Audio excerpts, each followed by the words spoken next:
혹시 두루에는 따로 산책할 데가 없니? 두루 애들만 짝지어서 이렇게 계속 돌고 있어. 그래서 따로 뭐 걷는다 아니면 뭐 학교에서 만보기를 채워준다던가 그런 거 아니지? 얼마 채우면 뭘 준다던가 그런 거면은 제가 그냥 많이 걷게 저기 강의실 중간에 한번 바꿔달라고 굉장히 얕지. 문제 해결 구조 갑시다.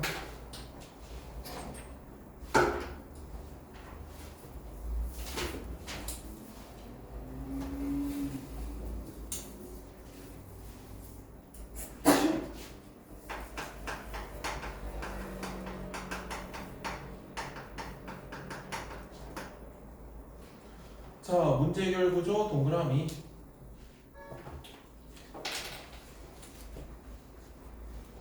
자, 겨울철에 버스 유리창에 물방울이 맺혀 밖이 보이지 않았던 적이나 여름철에 차가운 음료를 넣은 컵 주변에 물방울? 못하겠죠? 이런 거 제법 뭐 주나? 안 주겠지? 자, 물방울이 흐르는 것을 본 적이 있을 것이다. 모두 별로 현상이 일어나는 것이다. 이러한 별로 현상이 건물에 발생하면 저 별로 현상을 얘기하는 거예요. 그럼 문제점은 뭐야? 별로 현상이죠.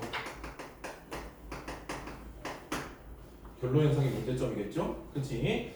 곰팡이가 번식하여 호흡기 질환을 초래할 수 있으며 건물의 내장재가 부식되어 안전 문제를 유발할 수도 있다. 문제점이 뭐다? 곰팡이 번식, 호흡기 질환. 곰팡이 번식으로 호흡기 질환 유발 가능.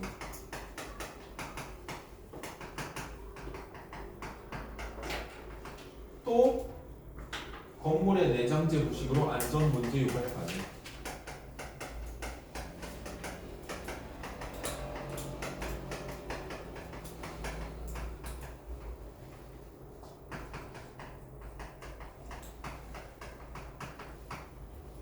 자, 건물에 발생하는 결로는 벽의 표면 안에 발생하는 표면 결로. 발음 보여. 건물에 발생하는 결로는 벽의 표면에 발생하는 표면 결로와 벽체 안이나 재료 내에 발생하는 내부 결로로 나눌 수 있다. 표면 결로와 내부 결로로 나눌 수 있다. 자, 표면 결로를 방지하기 위해서는 벽의 표면 온도를 높이거나 공기 중의 수증기 양을 줄여야 한다. 자, 그래서 어떻게 해야 되는데요? 벽에 단열재를 사용하거나 1번 벽에 단열재 사용.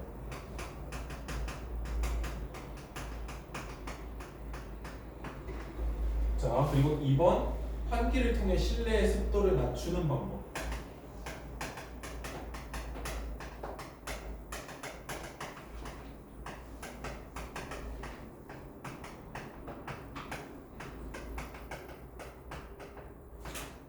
이게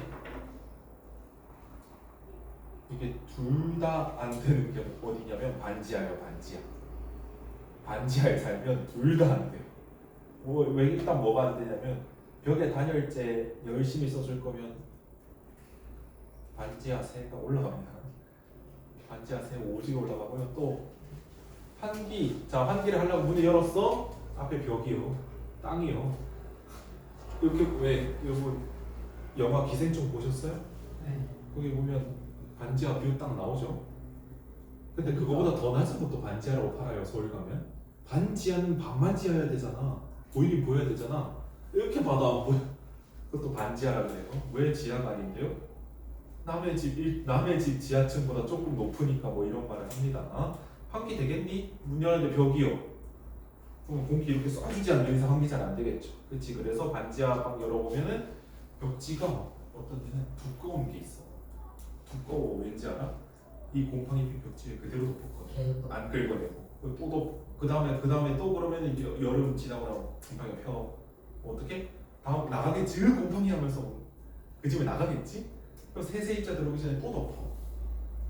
그러면 또 밖으로 이 곰팡이는 항상 안에 있는데 밖으로 안 튀어나와가지고 여기 곰팡이 없구만 하면서 사는 거야. 그러면 곰팡이 뭐 나가면 또 덮어. 왜? 그게 긁어내는 것보다 싸게 치니까. 어차피 살 놈은 있다 이거예요. 그런 사람들 좀 어떻게 정의구현 당했으면 좋겠습니다. 자, 자, 그리고 내부 결로가 있죠. 내부 결로. 벽체 내부로 습기가 들어가지 않도록 막아주는 방습층을 벽체 내부의 실내층에 넣어줘야 합니다. 방습층을 벽체 내부의 실내층에 넣어줘야 합니다.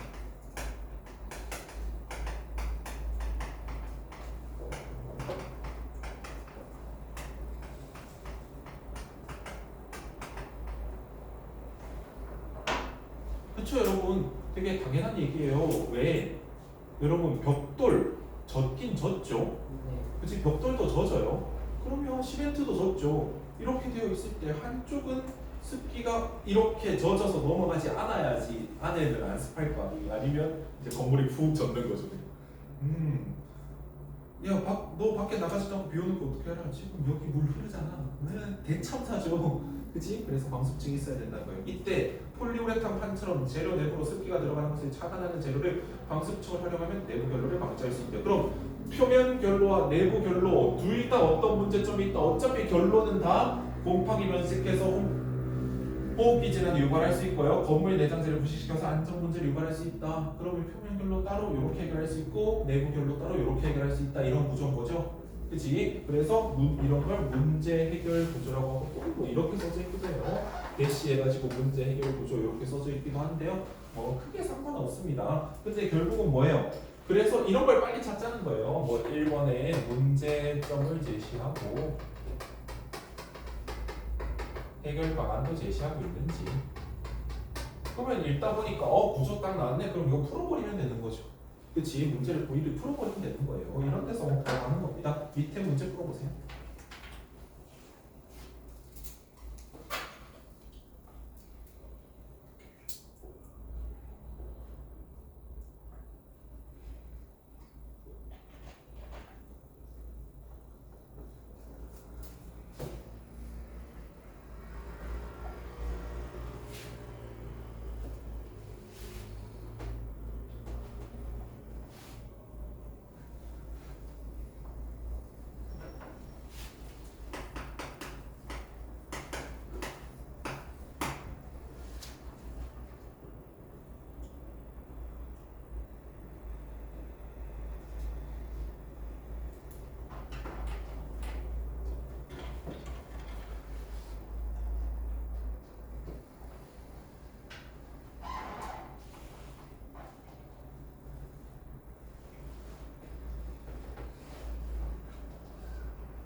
되니? 자, 일반적으로 실업의 동그라미. 일을 할 수 있는 능력이 있을 뿐만 아니라의 엔드 쳐주세요. 이렇게 시각화로 엔드 이렇게 쳐주세요. 자, 그러면 일을 할 수 있는 능력이 있음.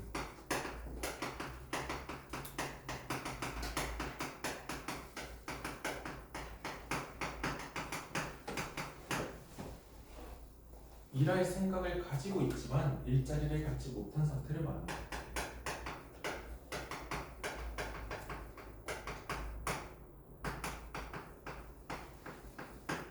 왜냐면요, 여러분 한 6살짜리 애 보고 너는 실업자구나 합니까?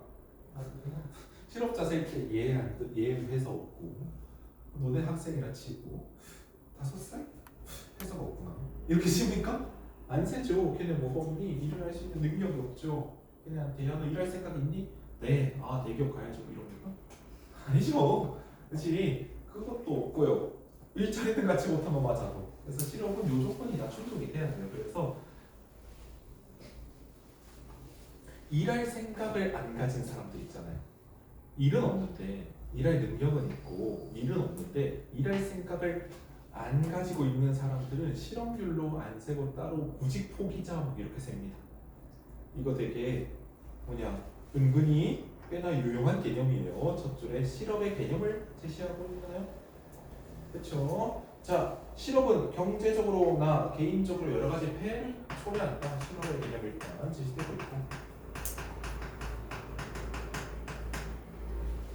자, 경제적으로 실업이 증가한다는 것은 그 경제 사회가 생산할 수 있는 재화와 용역의 양이 생산되지 못함을 의미한다. 그렇죠. 우리 다들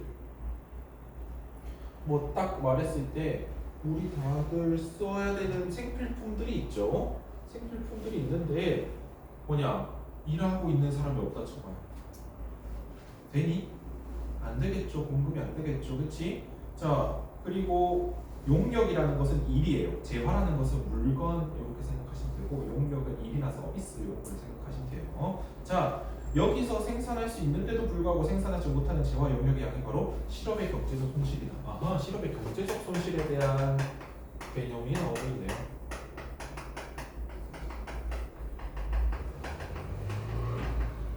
실업의 경제적 손실. 자, 생산할 수 있는데도 불구하고 생산하지 못하는.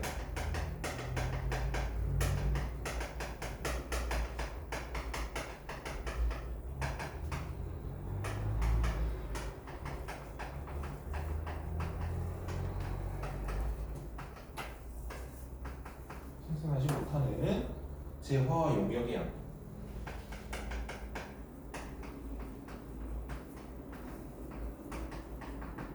이렇게 실업의 경제적 손실이. 이러한 경제적 손실과 달리 쉽게 계산될 수 없는 실업의 폐해도 있다. 그것은 실업을 경험하는 개인이 느끼는 시기와 좌절감.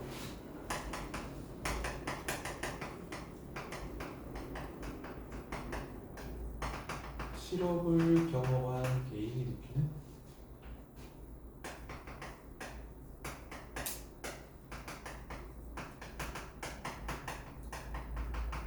시리와 좌절감. 이 사람들이 쉽게 일어서서 도전하기 점점 더 실패할수록 힘들어지겠죠.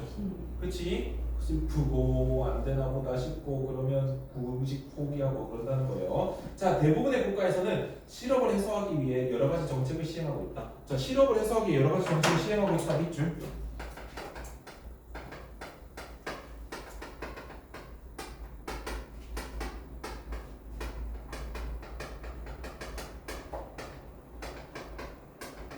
실업 해소를 위해 여러 정책을 시행하고 있대요. 자, 그럼 이거는 뭘 하려는 거예요? 해결하려는 거죠, 그지? 해결 방안, 국가적 해결 방안. 자, 정부가 공공치료 사업을 늘리고 기업에게 고용시 세금을 감면해주거나 보조금을 지급하는 등의 제도를 도입하고 기업의 기술훈련 제도를 지원하는 것이 그에 해당한다라고 돼 있죠. 그러면 다음 몇 번 하면 됩니까? 1번 하면 되죠. 개념 소개하고 문제점 설명하고 해결 방안 제시하고. 자, 이렇게 되어 있다는 거. 자, 오른쪽에 글의 구조 독해 기소의 향상하기 좀 봅시다. 자, 요거는 여러분들이 뭐냐 꼭 100% 쓰라는 건 역시 전혀 아닙니다. 하지만 뭐냐 많이들 이렇게 하고 있고 뭐 저는 조금 다르게 쓰고 있긴 하지만요. 그래서 좋은 게 있으면 설명을 드려야 넘어가든 말든 할 테니까 그래도 살짝 설명을 드려보도록 하겠습니다. 자, 글의 구조 독해 기술 향상하기. 독해 기호 사용하기 얘기입니다. 독해 기호 사용하기. 독해 기호 사용하기에 대한 얘기예요. 자, 글의 구조 독해 기술이란 문장 및 문단 구조, 글의 내용 및 전개 구조 등을 기술적으로 파악하는 방법인데 독해 기호 사용하면 좀 더 도움이 되기도 한데요. 자, 독해 기호 뭐 개념, 개념 원래 네모를 이거 그냥 한번 설명해 주는 거예요. 나도 이렇게 다 쓰진 않는데 여러분들이 쓸 수 있고 좋아 보인다 그러면 쓰라는 거예요. 옆에다 이거 돼 있죠. 개념 설명에 밑줄을 칠해. 뭐 물결 밑줄이긴 한데 일단 한번 봅시다. 자, 대비되는 짝은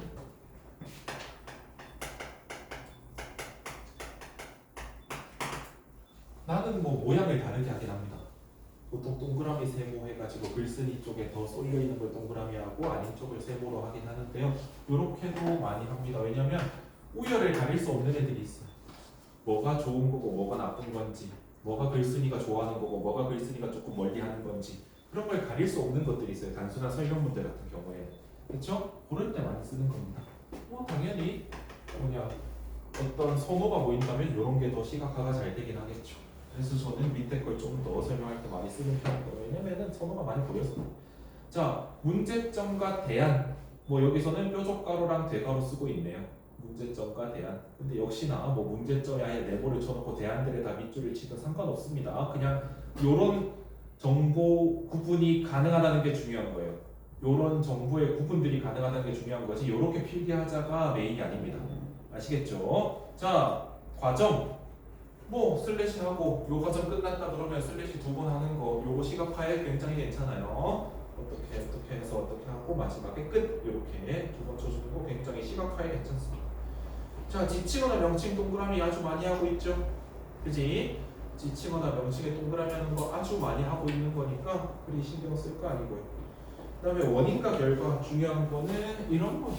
그래서 원인과 결과는 많이 쓰고 있어요. 여기에 원인이 있으면 여기에 밑줄을 친 다음에 이렇게 해서 화살표로 이런 결과가 나왔다라고 해준다는 거. 화살표로 이런 결과가 나왔다라고 해준다는 거. 자, 기타 핵심 정보 이런 거 밑줄 치면 좋다라는 건데요. 뭐 여러분들이 역시나 결국은 뭐예요? 이게 다 지문의 시각화거든요. 그래서 나는 조금 더 제시해드리고 있어요. 어떤 걸 제시하느냐, 뭐 그리고는 잘 안 하지. 뿐만 아니라 이런 것들 있잖아요. 뿐만 아니라 위에다가 보통 이런 거예요. 엔드 표시를 그냥 해버리라고, 덮어버리라고. 뿐만 아니라 위에 엔드 표시를 하라는 게 앞에랑 뒤 둘 다 해당한다는 거죠. 그지? 앞에만 해당하는 것도 아니고 뒤만 해당하는 것도 아니고 둘 다 해당한다. 그래서 엔드로 덮으라는 거 뭐 이런 거 있었고요. 뭐 또 결과적으로 할 때 여기에 그냥 결과적으로 이런 표지어가 있으면 그냥 이 위에 화살표를 끄어버리라 이렇게 많이 말하고 있어요. 시각화 이런 것도 있습니다. 그리고 뭐 높아지고 낮아지고 이런 것들에 이렇게 해주는 것들 이런 것들 여러분이 이제 지문의 시각화라는 거는 지문이 워낙 여러분들이 점점 이제 시간이 흘러가고 한계이 올라갈수록 길어져요. 계속 길어져요. 한 문단의 글자 수도 길어지고요. 그러면 결국은 항상 말하잖아요. 빨리 돌아가서 빨리 백해가지고 지문에서 정보를 찾아가지고 문제를 풀어내야 된다고. 어떤 타이밍에 어떻게 빨리 찾을 것이 엔드구나. 그럼 아까 방금 엔드가 아니고 OR이라 했네. 이렇게 찾자는 거예요. 이게 틀린 선지네. 이렇게 찾아 나가자는 겁니다. 그래서 이런 거는 당연히 뭐가 필요했어요? 트레이닝이 필요하겠죠. 자, 그래서 밑에 적용하여 있는 걸 한번 보도록 합시다.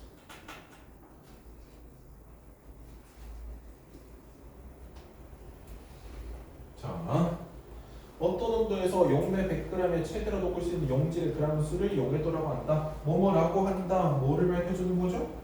개념을 밝혀주는 거죠. 정의나 개념. 나는 표지어를 짚어줄게요. 여기서 이 필기 다 돼 있으니까 라고 한다. 정의나 개념이다. 오히려 나는 표지어를 짚어주겠습니다. 뭐뭐를 뭐뭐라고 한다. 개념이나 정의죠. 그치? 용해도는 물질에 따라 다르기 때문에 물질을 구별할 수 있는 특성이 된다. 용해도의 특성이 나오네요. 용해도의 특성. 물질에 따라 다르다. 그래서 용해도의 용도가 어떻게 되니까? 용도가 어떻게 되니? 물질을 구별할 수 있다죠. 그치? 물질을 구별할 수 있다. 물질 구별에 쓰일 수 있다. 이것도 추론해낼 수 있죠. 추론 가능하다. 자, 기체는 온도가 높아질수록 용해도가 감소한다. 예를 들어 탄산음료 같은 병을 뜨거운 물에 넣으면 얼음물에 넣었을 때보다 기포가 더 많이 발생한다. 그 이유는 있죠. 그 이유는 물속에 기체가 빠져나가는 그 이유는 여기 있죠. 네모 헷갈리지 않게 네모. 그 이유는 했죠. 그러면 앞에 게 결과네요. 그치? 결과 써져 있죠? 동그라미. 여기에 이유 또는 원인 여기 동그라미. 그래서 인과는 이런 표지어가 나오면 인과는 이렇게 반대로 제시되기도 한다. 순서 꼭 지킬 필요 없다는 거예요. 그 이유는 왜냐하면 이런 것들은 뒤로 이유가 가잖아요. 원인과. 그렇죠? 자, 그렇게도 알아둘 수 있어야 된다는 겁니다. 자, 그 이유는 온도가 높아지면 기체 용해도가 감소하기 때문이다. 그리고 기체 용해도는 압력에도 영향을 받는다. 탄산음료에 막을 가면 녹아있던 이산화탄소 기체가 한꺼번에 빠져나온다. 그 이유는 압력이 감소하면 기체 용해도가 감소하기 때문이다. 압력이 감소하니까 녹아있던 게 확 나온다는 거. 오케이? 자, 이렇게 읽을 수도 있고요. 자, 밑에 대비되는 짝 핵심 정보 기호 사용하여 읽기. 사실 요게 더 유용합니다. 여기에는 네모를 쳐보세요. 여기 대비되는 짝 핵심 정보 기호 사용하여 읽기. 거기에 네모를 쳐보세요.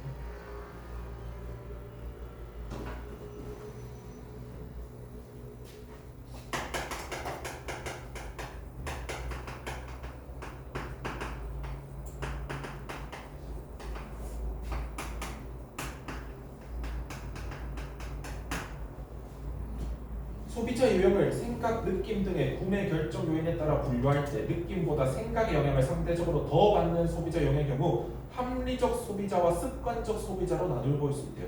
이 중에 합리적 소비자는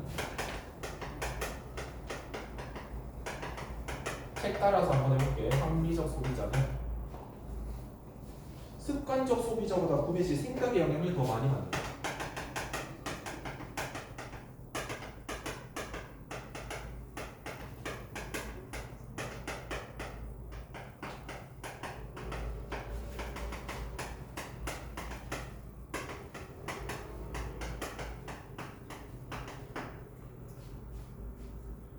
자, 합리적 소비자는 상품 구매 시 경제성과 상품 정보를 따진다. 그러면 번호를 붙여야겠네요. 상품 구매 시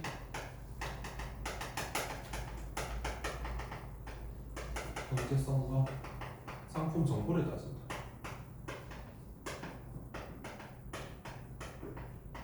그래서 사실 여러분 이 정도 길이가 되면요 밑줄이 닫히는 거 되게 비추천입니다. 밑줄이 닫히는 거 되게 비추천이에요. 왜냐면요 이걸 밑줄이 닫히면 나중에 여기로 돌아왔을 때 엄청 시각적으로 어디부터 읽어야 될지 모를 정도로 지저분해져요. 무슨 말인지 아시겠죠? 그래서 이거 밑줄이 닫히는 거 비추예요. 자, 습관적 소비자는 그치 여기서 습관적 소비자만 반대 표시를 해주는데 자, 습관적 표시자는 반대 표시를 해주는데 익숙한 상품명을 기억하여 그 상품을 반복적으로 구매한다.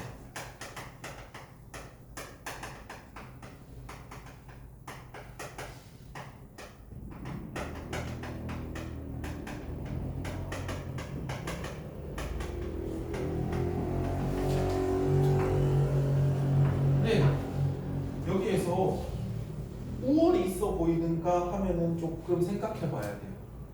왜? 항상 뭔가 살 때마다 새로 읽어보고 사는 게 있는 반면에 왜 우리 특히나 뭐 샴푸, 치약 이런 것들 집에서 보면 거의 쭉 쓰죠.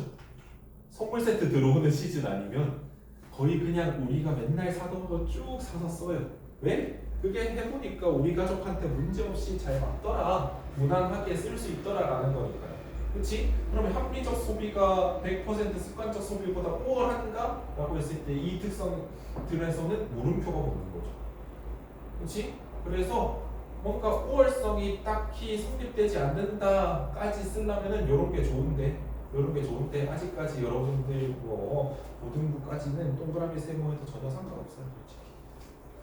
그 정도 모르는 거 아니니까요. 아시겠죠? 자, 여러분께 넉넉히 드릴 테니까 32쪽까지 쭉 풀면 됩니다. 시간 넉넉히 드릴게요.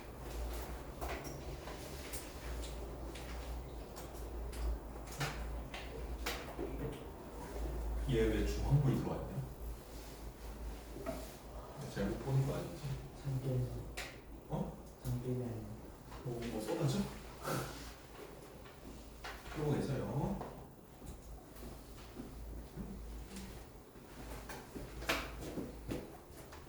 뒤에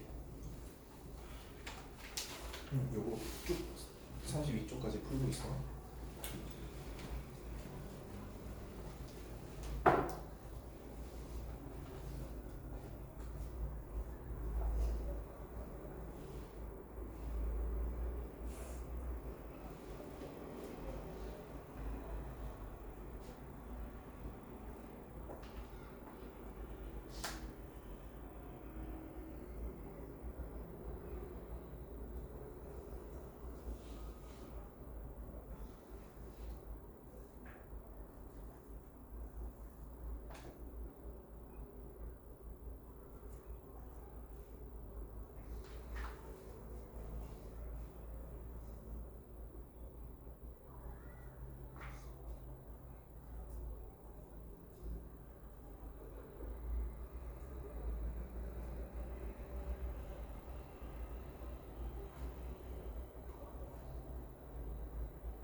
하긴 하고.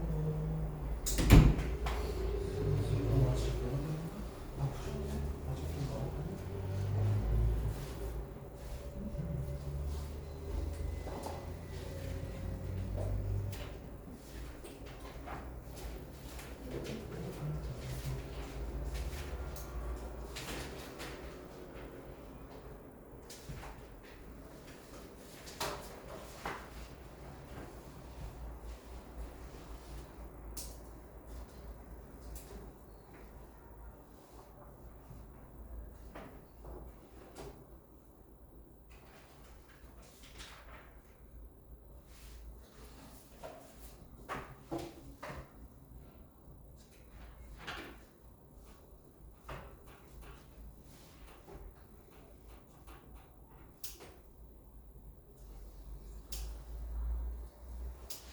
자, 다 먼저 다 푸신 분들은 뒤에 답지 꺼내가지고 한번 매겨보세요.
자, 시간이 다 돼가니까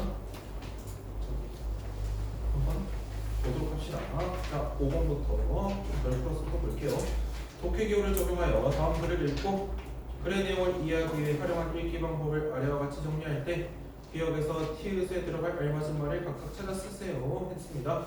자, 틀짓기 이런 얘기들이 나오는데요. 자, 가는 뭐의 개념을 주목해요? 틀짓기의 개념을 주목하고요. 또 여론이 만들어서 이 여론이 다시 뉴스 구성에 뭐의 영향을 줘? 틀에 영향을 주고요. 그래서 뭐를 하니? 다시 틀짓기 하죠. 그죠? 자, 나에서는 뭐의 주체적인 의미 해석이 가능하니? 수용자의 주체적인 의미 해석이 가능한 이유와 관련하여 경험과 지식, 편향성 등으로 구성된 수용자의 뭐에 따라 인지 구조에 따라 뉴스의 의미가 뭐돼? 재구성. 자, 다 수용자들의 다양한 해석이 뭐의 형태로 나타나죠? 여론의 형태로 나타나고 여론이 다시 뭐의 영향을 줘? 지읒 뉴스 틀입니다. 뉴스 틀에 영향을 줌으로써 자, 그래서 시옷과 이음은 둘 다 여론이죠. 그렇지? 뉴스 틀에 영향을 줌으로써 새로운 틀과 여론이 만들어지는 과정을 이해했고 라에서는요 뉴스와 뭐의 관계? 뉴스 수용자의 관계에 관한 누구의 견해? 갬슨의 견해를 파악하고 뉴스와 뉴스 수용자 간의 역동성은 다시 틀짓기를 할 때 가능하다는 주장을 파악했다. 이렇게 되면 되죠. 아시겠죠? 자, 오른쪽 기술 적용 봅시다.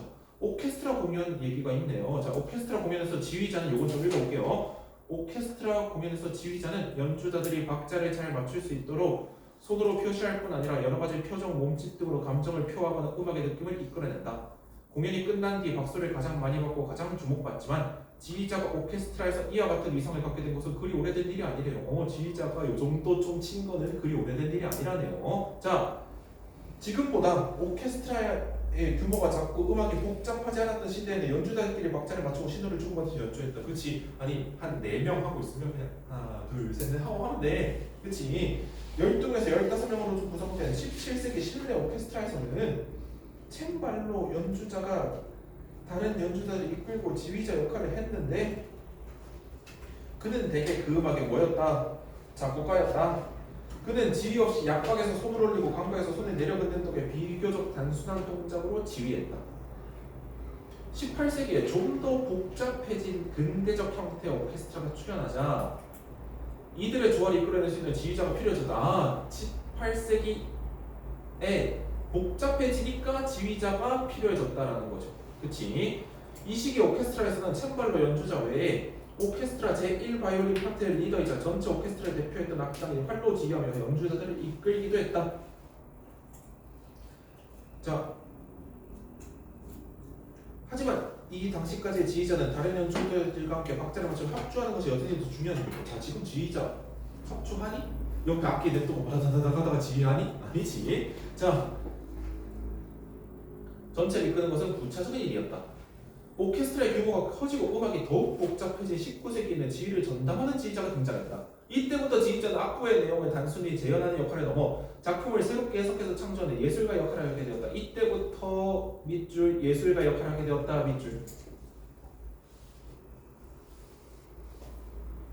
그럼 이때 가사야 예술가가 되었다는 거. 그치? 자, 또한 이 시기부터 지휘자는 지휘봉을 사용하여 곡에 대한 자신의 독창적인 해석을 자유자재로 표현할 수 있게 되었다. 19세기부터 지휘자가 독립적이고 전문적인 역할을 한 것이다. 그치? 그래서 유명 지휘자들도 따로 있는 이유가 그거잖아요. 이 음악을 이 사람만 요렇게 끌고 가니까요. 그쵸? 악기들을 조정해가지고 요렇게 끌고 가는 스타일이 있고 또 다르게 끌고 가는 스타일이 있고 하니까 지휘자별로 클래식 음악은 좀 다르다 이렇게 볼 수도 있고요. 자, 오케스트라는 그 규모가 커지고 연주되는 음악이 복잡해지면서 다양한 악기 소리들을 아름답게 조율해낼 필요가 생겼다. 이러한 과정을 통해 지휘자는 음악을 단순하게 재현하는 역할에서 창조적으로 해석하는 역할을 하게 되었다. 오케스트라에서 지휘자 역할이 어떻게 됐다? 변화되었다. 뭐의 흐름에 따라 제시하고 있어요? 시대의 흐름에 따라 제시하고 있어요. 자, 제가 시계 제일 잘 보이니까 시계 굳이 안 보셔도 돼요. 자, 1번 이 글을 읽는 방법으로 가장 적절한 것은 몇 번이겠습니까? 2번이죠. 그치? 세월별로, 시대별로 가면 단계적이라고 보시면 됩니다. 아시겠죠? 자, 2번 이 글을 읽고 알 수 있는 내용으로 적절하지 않은 것은 2번이죠. 이것도. 그래서 이거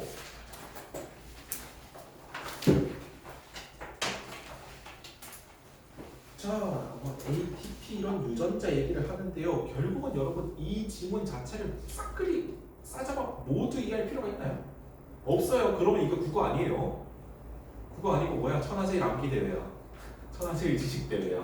그런 거 아니죠? 국어에서는 결국 뭐야? 3번에서 묻는 거는 구조 얘기고요. 4번에서 묻는 거는 문단별에 뭔 전개 구조가 되고 있는가? 이것만 묻고 있는 거예요. 그렇죠? 그러면은 안에 내용은 별 상관이 있어 없어? 없죠. 그래서 볼게요. 3번 이 글의 구조에 대해 다음과 같이 설명할 때 기역과 니은에 들어갈 알맞은 말을 각각 쓰래요. 자, 가에서 중심화제, 아포토시스라는 중심화제 제시하고 있어요. 그리고 라에서 과제에 관한 정보를 뭘로 설명하냐면 이게 하나, 둘, 셋 이렇게 설명하는 거라 병렬적이에요. 병렬적으로 설명한 다음 마에서 뭐를 요약하니? 핵심 내용. 그쵸, 핵심 내용이요. 자, 4번 문제. 가에서 말을 읽는 방법으로 적절하지 않은 것은? 4번. 오케이. 자, 아포토시스 과정에서 P53이 킨스페이지 요소를 활성화시키는 방법을 파악하는 겁니까, 여기가? 활성화시키게 되는데 세포 사멸이 이르게 된다 이런 것들 P53의 역할 얘기하는 거죠. 그치? P53, B53 이런 거의 역할을 얘기하는 거예요. BCL2 이런 역할. 자, 그래서 묻는 거에만 찾아낼 수 있으면 된다는 거예요. 우리가 뭐 단백질 전문가, 과학 전문가, 미생물 전문가 뭐 이런 거 전혀 아니잖아요. 그치? 그래서 이런 연습을 계속 해 나갈 거란 얘기입니다. 역시나 숙제는 같습니다. 그대로 뒤에 지문, 세 지문 쭉 이어서 풀어주시면 되겠습니다. 책들 꼭 준비해 주시고요. 아시겠죠? 자, 보겠습니다.